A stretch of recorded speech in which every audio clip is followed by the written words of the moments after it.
যে 1 মাস আসতে পারি নাই, একটা শূন্যতা আছে, আল্লাহ করুক এটা পূরণ হোক। দুটা কথা যদি কারো দিলে লাগে, আমার আখিরাত বইনা। কেউ যদি আমল করনেওয়ালা হয়ে যায়, তারও আখিরাত বইনা। এটা ময়দান আখির আমলেরই ময়দান, দুনিয়াটা আমলের ময়দান। ফসল কাটার ময়দান তো আল্লাহ রেখেই দিয়েছেন। এই জন্যই হাদিসে বলছেন তাহসাদুন কামা তাজরাউন। এই ময়দানে যেরকম ফসল লাগাবে, আখিরাতে যে ওরকম কাটবে। আল্লাহ রাসূল সাল্লাল্লাহু আলাইহি ওয়াসাল্লাম এই জন্য লম্বা করতে পারবো না, শরীর অনুমতি দেয় না। ভাবতেছিলাম গত রাত্রি চলে আসবো 12:30টায়, তাহলে সকালের ঘুমটা হবে, কিন্তু শরীর চলতে ছিল না, হিম্মত করতে পারি না। 12:30টার গাড়িতে, সকালের গাড়িতে বসছি, সারা বেলা ঘুম হয় নাই। আসার পরের থেকে ডায়াবেটিসও কন্ট্রোল হইতেছে না, যাওয়ার পরের থেকে নিয়ে এই পর্যন্ত একবারও নরমাল আসে নাই। তো কথা অল্পই হবে, দোয়া করেন যাতে আল্লাহ দিলে কাঁথায়। আমার ভিতরেও আসর দেয়, আপনাদের ভিতরেও আসর দেয়। আমাকেও আমল করার তৌফিক দান করেন, আপনাদেরকেও আমল করার তৌফিক দান করেন। তো যেটা বুঝাইতেছিলাম, দুনিয়ার ব্যাপারে তো আমরা কেউ উদাসীন না, অথচ দুনিয়ার ব্যাপারে হায় হায় হুকুম তো এটাই ছিল, লাউ তাওয়াক্কালুনা আলাল্লাহি হাক্কা তাওয়াক্কুলিহি। হুকুম তো এটাই ছিল যে দুনিয়ার ব্যাপারটা আমার উপরেই ছেড়ে দাও। মালিক যেন, আল্লাহ যেন এটাই বান্দাকে বলতেছে, বান্দা দুনিয়ার ব্যাপারটা আমার উপরে ছেড়ে দে। ছেড়ে দিয়া দেখ না, লাউ তাওয়াক্কালুনার তরজমা আমি এটাই করলাম যে দুনিয়ার ব্যাপারটা পুরো পুরো আমার উপরে ছেড়ে দিয়া দেখ। পাখিকে যেরকম পালি, এরকম যদি তোকে না পারলাম তারপরে বলিস। আমি হাদিসের তরজমা করলাম এইভাবেই যে দুনিয়ার ব্যাপারটা আমার উপরে ছেড়ে দে। লাউ তাওয়াক্কালুনা আলাল্লাহি হাক্কা তাওয়াক্কুলিহি লারাযাকাকুম কামা ইয়ারযুকুত তায়র তাকদু খিমাসান ওয়া তাগুরু বিতানা। আল্লাহ বলে ছেড়ে দিয়া দেখ, তোর জ্যাব ভইরা না দিই তো বলিস, তোর জ্যাব ভইরা দিব, আমার উপরে ছেড়ে দিয়া দেখ। কিন্তু আমরা তো আসলে পুরোপুরি আল্লাহর উপরে ছাড়তে শিখি নাই। যদি আসলে উম্মত ছাড়তে শিখতো আল্লাহর উপরে, যেমন আল্লাহ ছাড় এমন যদি ছাড়তে পারতাম আমরা, তাহলে বেশক আল্লাহ আমাদেরকে পাখির মতোই পাবেন। আল্লাহ ওয়াদা পাক্কা। কিন্তু আখিরাতের ব্যাপারে আল্লাহ এই কথা বলেন না যে আমার উপরে ছেড়ে দেন, বরং বলছেন আল আখিরাতু বিত্তাজাব্বুর আল্লাযীনা জাহাদু ফীনা লানাহদিয়ান্নাহুম সুবুলানা। এজন্য রাসূলুল্লাহ সাল্লাল্লাহু আলাইহি ওয়াসাল্লাম আমাদেরকে সতর্ক করতেছেন, কুরআন আমাদেরকে সতর্ক করতেছেন, ও মানুষ দুনিয়ার ব্যাপারে উদাসীনতা চলে, এটা মেনে নেওয়া যায়, যদিও দুনিয়ার মানুষ এটাকে মানে না।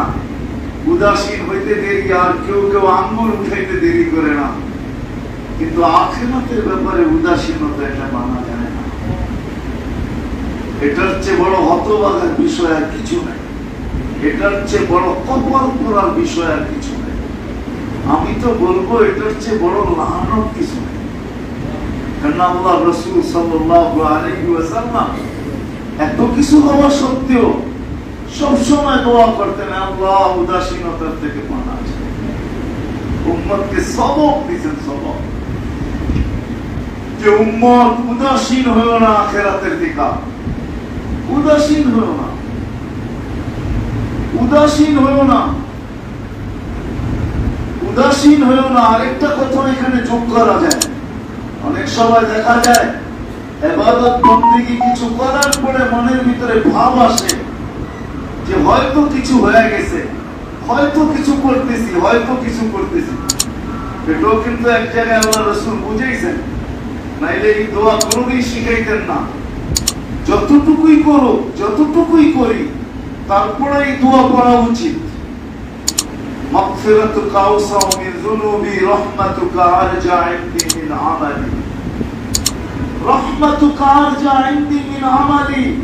আল্লাহ, যতই করি মনে হয় না কিছু হইতেছে, মনে হয় না এটা দিয়ে পার পাওয়া যাবে। এই জন্য শিখাইছেন দোয়া যে রাহমাতুকা আরজা ইনদি মিন আমালি। দোয়া শিখাইছেন যে সারাদিন কমসে কম তো এই দোয়া সকাল বিকাল 3 বার হইলেও পড়ো। মাগফিরাতুকা আওসাউ মিন যুনুবি রাহমাতুকা আরজা ইনদি মিন আমালি। অনেক সময় দেখা যায়, কিন্তু দেখা যায়, রাগ হয় না, কিছু দিনদার এখন দুনিয়াতে দেখা যায় যারা কিছু একটু মেহনত করি ভাবে অনেক কিছু করতেছি। আমি আমার উপরে আঙ্গুল উঠাবো, অন্যের উপরে আঙ্গুল উঠাবো না। আমাদের চিল্লালা সাথীদেরকে, 3 চিল্লালা সাথীদেরকে দেখা যায় চিল্লা 3টা দিয়ে ভাবে অনেক কিছু করে ফেলছে। একটু টুপি দাড়ি জুব্বা পাগড়ি লাগাই ভাবে কিছু করে ফেলছি। আল্লাহ রাসূল শিখাইছে না, কিচ্ছু করবো না, কিচ্ছু করবো না। বরং যত করবে, গাছে যত ফল আসবে তত ঝুঁকবে, যত করবে। আল্লাহ রাসূল কোনদিন ওলামা বসা আছে জিজ্ঞাসা করেন? আল্লাহ রাসূল নিজে বলতেছে ইল্লা আইয়াতাগাম্মাদানি আল্লাহু বিরহমাতি। আল্লাহ যদি নিজের রহমত দিয়ে আমাকে ডাইকা না নেন তো আমিও পারের আশা রাখি না। হায় হায়, আপনি কে আর আমি কে? আপনি কে আর আমি কে? দোয়া শিখাইছেন, ডেলি পড়ো, কমসে কম সকালে 3 বার, বিকালে 3 বার। শিখেন দোয়া, এটা পড়েন। এটা মাগফিরাতুকা আওসাউ মিন যুনুবি রাহমাতুকা আরজা ইনদি মিন আমালি। আল্লাহ রাসূল বলছে আরেকবার বল, তো সাহাবী রাসূল আরেকবার বলছেন, আবার বলছে আরেকবার বল, তো আরেকবার বলছেন। তো আল্লাহ রাসূল বলছে কাদ গাফারাল্লাহু লাক, আল্লাহ তোকে মাফ করে দিয়েছে। সুবহানাল্লাহ। শিখাইছেন আমাদের। আসেন ধরে দোস্ত, আর কত আখিরাতের থেকে বিমুখী, কত আর বিমুখ হয়ে থাকবো, কত আর উদাসীন হয়ে থাকবো, আর কত আখিরাতকে ভুলে থাকবো।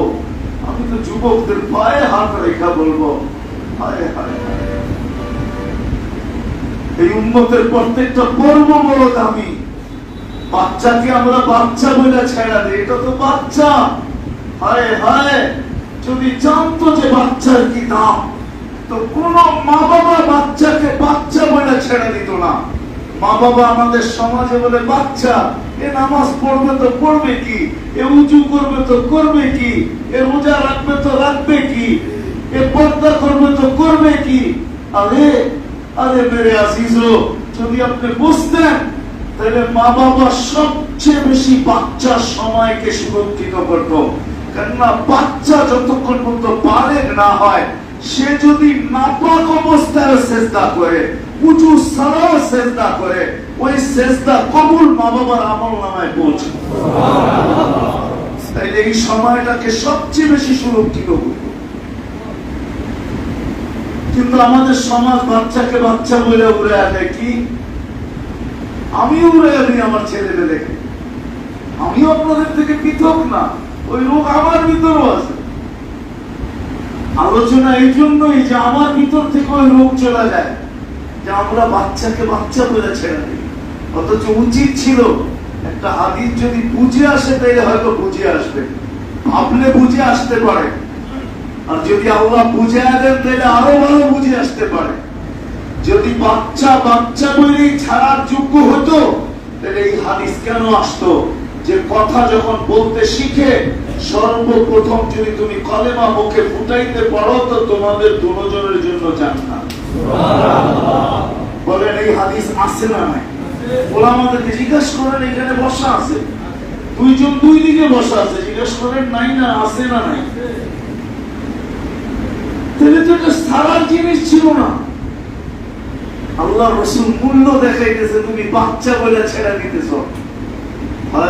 বাচ্চার সময়টা বড় দামি, যদি আমার পক্ষে নিতে পারি।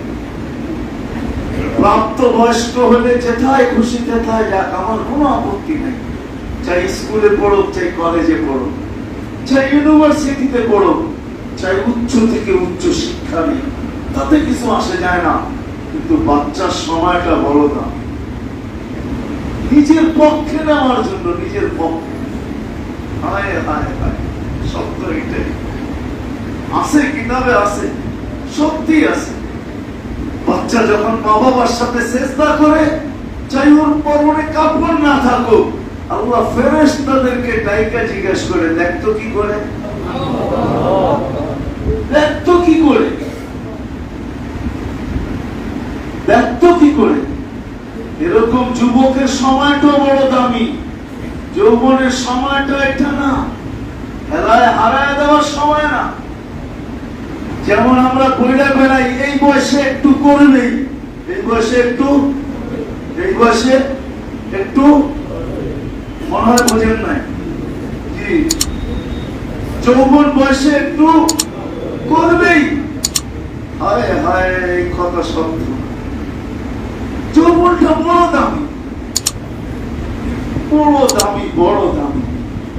কেমন দামি, হায় হায় হায়, কেমন দামি। যেটা লটারির মাধ্যমে আল্লাহ কিনা নিতে চাইতেছেন, আল্লাহ লটারি শো করতেছেন। যেটা লটারি আল্লাহ লাগাইতেছেন যে যৌবনে। নাইলে কেন আল্লাহ বলতেন সাবুন্না শাফি ইবাদাতিল্লাহ? এই হাদিস কেন আসতো, কেন আসতো, কেন হাদিসে কুদসি আসতো লাউলা শাবাবা খুশা? এই কথা কেন আসতো? কেন যৌবনের ইবাদতের এত দাম হতো? আল্লাহ গৌরব করতেন কেন? তাহলে বোঝা গেল যৌবন, এই কথা ভুল, এই বয়সে কিছু করবে, যৌবনটাও বড় দাম। এই জন্য যুবকদের পায়ে হাত রেখা করবে, যৌবনটা হারায় ফেলো না। আল্লাহ যতটুকু দাম দিতে চায় এতটুকু নিয়ে নেও আল্লাহর থেকে। যদি নিতে পারো তাহলে আমি হাদিস দিতে পারি, যৌবনের পরে যখন বৃদ্ধ হবে, বৃদ্ধ, আরে এই উম্মতের বয়সেরও মর্যাদা আছে। 40 বছর পার হয়ে যখন 50-এ পা দেয়, কেননা 50-এ যৌবন পাকা পড়া যায়, পা দিতে দেরি, ঘোষণা হইতে দেরি হয় না। ইউহাসাবুহু হিসাবান ইয়াসীরা, আল্লাহ কপালে লেখা দেয় তোমার সহজ হিসাব হবে, কাট দিয়া দেয়, নেম প্লেট লাগায় দেয়, সহজ হিসাব হবে, সহজ, কঠিন না। কি সহজ হিসাব? আল্লাহ আম্মা জানকে জাযায়ে খায়ের দেন। আয়েশা রাদিয়াল্লাহু তাআলা আনহাকে আম্মা জান জিজ্ঞাসা করছে সহজ হিসাবের অর্থ কি? ইয়াখুদ ওয়া ইয়াতরুক, আল্লাহ আমলনামা নিবে আর বলবে ঠিক আছে, নামটা পড়বে আর বলবে ঠিক আছে, এটা সহজ হিসাব। উঠাবে আর কি বলবে? নামটা পড়বে বাপের নামের সাথে, ঠিকানাটা পড়বে আর বলবে ঠিক আছে, এটা ঠিক, সহজ হিসাব। যখন 60-এ পা দিবে, তাহাব্বাতুল মালাইকা, ফেরেশতা তাকে ভালোবাসতে শুরু করবে। কেমন ভালোবাসা, দুনিয়াবাদের মতো ভালোবাসা। হায় হায় হায়, দুনিয়ায় বহু দেশ আছে, বহু জায়গা আছে, মুসলমান মুর্দাকে এক রাত্র ঘরে রাখতে চায়, অথচ আপনজন এক রাত্র ঘরে রাখতে চায় না। রাত্রে এক রাত্র ঘরে রাখতে চায় না। না না না, দাফন দেরিতে হোক তাতে কি আসে যায়, যাও এটাকে ফ্রিজে রাখো, ঘরে রাখতে চায় না। অথচ ফেরেশতা কি বলবে? নাহনু আউলিয়াউকুম ফিল হায়াতিদ দুনিয়া ওয়াল ফিল আখিরাহ, মহব্বত আমরা করি। মহব্বতের এই অর্থ না তোমাকে ছেড়ে চলে যাব, বরং মহব্বতের অর্থ দুনিয়া তো মহব্বত করছি, আখিরাতও করব। দুনিয়া তো ছিলাম, আখিরাতও থাকবো। সুবহানাল্লাহ। দুনিয়া তো সাথে ছিলাম, আখিরাতও সাথে থাকবো। তোমাকে একা হইতে দিব না, তোমাকে চতুর্দিক দিয়ে ঘিরা নিয়ে মধ্যখানে রেখা বসে রাখবো। মহব্বত করবে। 70 যখন পা দেয়, ইদা বালাগা 70 আহাব্বাল্লাহু ইলাইহিল ইনাবা, 70 পা দিতে দেরি, আল্লাহ প্রত্যাবর্তনের আকাঙ্ক্ষী হইতে দেরি করেন না। আল্লাহ নিজে আকাঙ্ক্ষী, মানে এখন আমার কাছে চলে আয়, আর না বয়সের ভার তোকে নোয়া ফেলছে, আর কতদিন থাকবি, আমার কাছে চলে আস না। আর 80 যখন পা দেয়, আর গুনাহ লেখা হয় না, গুনার খাতাও রাখা হয় না। আর 90 যদি পাই দিল, তো গফারাল্লাহু মিন যামবিহি মা তাকাদ্দাম ওয়া মা তাআখার, আগে পিছের গুনাহ মাফ। এইজন্য যৌবনটাও বড় দামি, আবার বৃদ্ধ হওয়া বড় দামি। যে বৃদ্ধ হইতে পারলো এটাও বড় দামি। শেষ রাত্রে উঠা যদি, হায় হায়, উজুরও দরকার নাই, মুসল্লাও দরকার নাই, বিছনায় বসেই যদি হাত উঠায়া দিয়া চোখের কোনায় যদি একটু পানি উদিত কইরা আল্লাহকে দুটা শব্দ বলতে পারে, মালিক সব হারায় গেছে, কোন দরজায় আর কোন গেট আর কোন দুয়ারে আল্লাহ আমার কোন স্থান নাই, সব জায়গার থেকে বিতাড়িত, উঠাইলাম তোর দুয়ারে হাত, উঠাইলাম তোর দরবারে হাত, আল্লাহ তুই খালি হাতে ফিরত দিস না।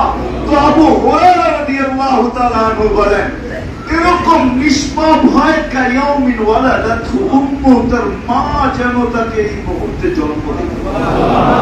সূরা ফাতিহার তাফসীরের ভিতরে আবু হুরায়রা রাদিয়াল্লাহু তাআলা আনহু থেকে রওয়ায়াত আছে। বৃদ্ধ বয়স্ক বড় না, বড় না। এই জন্য মেরে দোস্ত, পায়ে হাত রাখি, চাই যুবক তোমার পায়েও আমার হাত, বৃদ্ধ আপনার পায়েও আমার হাত। নারীদেরকে তো শোনানো যায় না এই রাত্রে, ওনাদেরকেও শোনাইতাম। আসেন, দুনিয়ার উদাসীনতা যদিও দুনিয়ার মানুষের চোখে দোষণীয়, কিন্তু আল্লাহর কাছে এটা বিষয় না, রাসূলের কাছে এটা বিষয় না। বিষয় হলো আখিরাতের থেকে উদাসীন হওয়া, এটাই হলো সবচেয়ে বড় বিষয়। আখিরাতের থেকে উদাসীন হওয়া, আখিরাতের থেকে উদাসীন হওয়া, এটাই সবচেয়ে বড় বিষয়। আজকে সমস্ত সমাজের মানুষ আখিরাতের থেকে উদাসীন, দুনিয়ার ব্যাপারে মাথা নাক ডুবার সারা দিন ঘাম ঝরাইতেছে, আখিরাতের ব্যাপারে বিলকুল উদাসীন। বললাম না, কয়জন আছে সমাজে যে ডেলি সকালে 25 বার মউতকে স্মরণ করবে, বিকালে 25 বার মউতকে স্মরণ করবে, দিনে একবার দুইবার কয়েকবার আখিরাতকে স্মরণ করবে যে হায় আমি তো যাত্রী, চলতে চলতে কোনখানে যে আমি পৌঁছা যাই জানি না, রোডে চলতেছি বটে, হতে পারে রোডের ভিতরেই আমি আখিরাতে পৌঁছতে পারি, গাড়িতে বসা অবস্থায় আখিরাতে পৌঁছতে পারি, ট্রেনে বসা অবস্থায় আখিরাতে পৌঁছতে পারি, প্লেনে বসা অবস্থায় আখিরাতে পৌঁছতে পারি, রাস্তায় হাঁটতে হাঁটতেও আখিরাতে পৌঁছতে পারি, ঘরে বসা অবস্থায়ও আখিরাতে পৌঁছতে পারি। শুধু এমন না যে হাসপাতালে যারা আছে তারাই পৌঁছবে, এরকম না।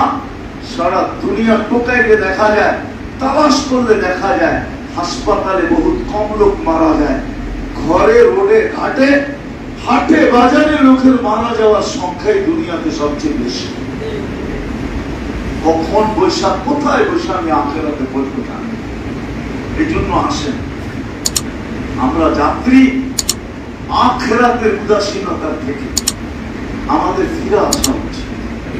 আর ফিরতে যখন কখন পারবো, এই উদাসীনতার চাদর কখন আমাদের থেকে উঠবে, এই কুয়াশা কখন কাটবে, এইখান থেকে কখন আমরা বাহির হয়ে আসবো, যদি আখিরাত সামনে বাঁধতে পারি। আপনাদের এখানে আছে কি জানি না, আমাদের ঢাকা শহরে আছে, সদরঘাট থেকে গুলিস্তান পর্যন্ত টাঙ্গা আছে, টাঙ্গা ঘোড়ার গাড়ি বেশিরভাগ এদেরকে চালানো হয় সামনে ঘাস লাগায় নিয়ে, ঘাস লাগা দেয়। ও ঘাস দেখতে থাকে আর দৌড়াইতে থাকে, ঘাস দেখতে থাকে আর দৌড়াইতে থাকে, কিন্তু ঘাস ওকে ওই শেষ বেলা জোটে, এর আগে জোটে না। ও ঘাস দেখেই দৌড়াইতে থাকে, সারাদিন দৌড়াইতে থাকে। সন্ধ্যাবেলা যখন ঘনায় আসে, ওর কাজ শেষ, তখনই ওইটা নামায়া তার সামনে রাখা হয়। সাহাবা ইকরামের সামনে আখেরাত সবসময় বাধা ছিল, আখেরাত বাধা ছিল, চোখের সামনে আখেরাত লটকানো ছিল। এই জন্যই তো আল্লাহ রাসূলের চিৎকার ছিল, ইমামুল আখিরা কুনু আবনাল আখিরা, আখিরাতের সন্তান হও, আখিরাতের সামনে বাঁধো, কেননা তুমি একা একাই থাকবে আখিরাতে, একা একাই। যদি আজ থেকে এখন উদাসীনতা না কাটলো আর কুয়াশা না সরলো, তো বেড়ে দোস্ত বড় বিপদ হয়ে গেল, বিপদ হয়ে গেল, কসম খোদা।